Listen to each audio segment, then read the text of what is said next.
There is a big revolution in Israel, if you want to hear my opinion. Please. I mean, especially in the young generation. They are not agree to be anymore handicapped in their culture and want to learn more and more about Judaism, about, the books of tools of Judaism. And, I heard the youngest that come back from Auschwitz, and for the first time in their life, in the ceremony, they need to open a Siddur and say Kaddish, and suddenly they realize that they don't know where is the Kaddish in the Siddur. And they come back home and say to their parents, come on, how come that we don't know what is Siddur, what is Kaddish, and where and why the person that grew up in New York know, even though that there is not religious, So I'm not talking about Chazara B'Tshuva, about become religious. I'm talking about our roots, our tools, our Judaism, our identity. We can't, raise a generation without all this knowledge. Otherwise, one day people... Why to be a Jew? Why to stay in Israel? Why not to be, in the global world in our days? And I think the young generation really want to touch the Judaism in its tools.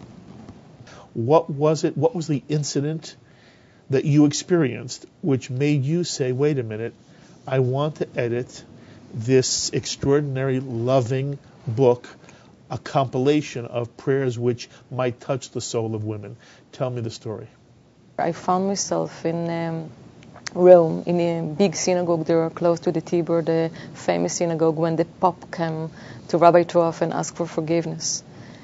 And there, after the Kriyat Torah, the Torah reading in the morning, I heard something, a special Mishaberach for women. Mm-hmm. And I didn't know it existed. It exists. And why in Rome? Why women in Rome deserve so nice Mishaberach and women in the States not? Women in Tel Aviv, Jerusalem, not. And what is all about? And I didn't know. And I opened the books, couldn't find the answer.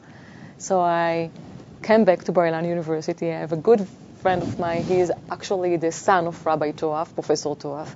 He's from Italy, of course. And I asked him, Professor Toaf, what is going on? And via his answers, I understood that I had something in my hands and a treasure of knowledge. And that's how I become familiar with Jewish prayers, Italian Jewish prayers. And actually, in Italy, women knew Hebrew.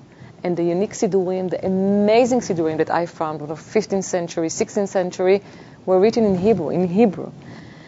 So then I start my journey and my huge trip all over, 3 years, all over the place, many places, old museum, archives, Judaica, private Judaica collectors, and always I telling my friends and students and even my kids, when you have something in your soul that you want to do, even though people around you say, oh, what are you doing? It's nonsense. There is no women prayer. Leave it alone. Do what you need to do. Write papers in your field, etc., etc. And nobody finances you. It costs a lot to do research like this. But if you have, your faith in you, what are you doing? Go for it. You'll find good people in the way that help you. And that's what happened to me. And that's what happened to a lot of people, that just start going and continue what you believe. People will come and help you.